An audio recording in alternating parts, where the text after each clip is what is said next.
Dobrý den.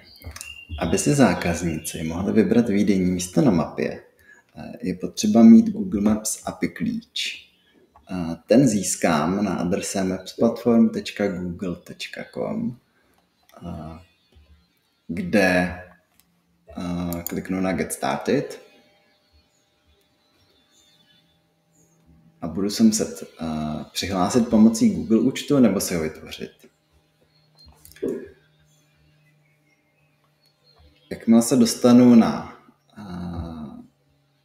dashboard Google Cloud, tak na mě vyskočí žádost o dotazník, který můžu přeskočit. Potom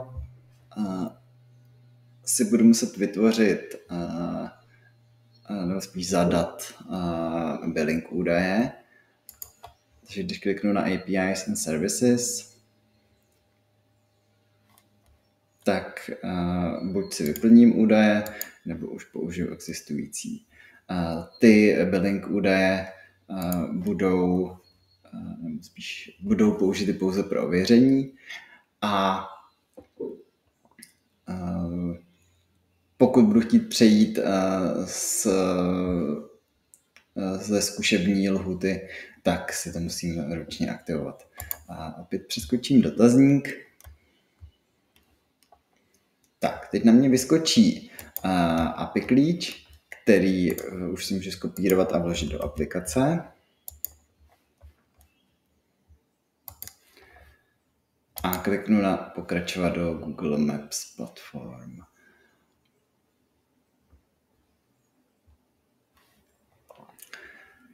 Abych měl ten API klíč dobře zabezpečený, tak si nastavím restrikce.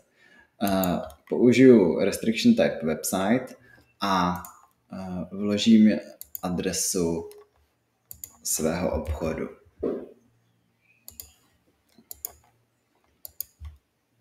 Jenom na základě tady toho příkladu, tak je potřeba na konci přidat hvězdičku.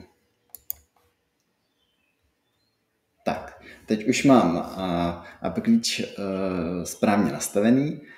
Pokud bych se k němu chtěl vrátit, tak tady v sekci Keys and Credentials ho mám k dispozici, můžu se na něj podívat nebo ho smazat. A pokud bych chtěl se podívat na billing a případně přejít na placený účet, tak v sekci billing by na mě měla vyskočit free trial status, kde vidím, že mám k dispozici celkem dost peněz a ještě 85 dní.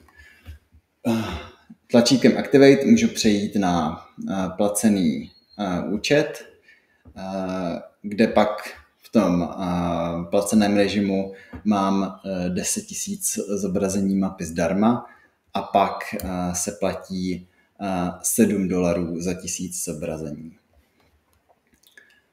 Pokud byste měli jakékoliv otázky ohledně Google Maps nebo aplikace obecně, tak mě neváhejte kontaktovat pomocí chatu v rohu aplikace.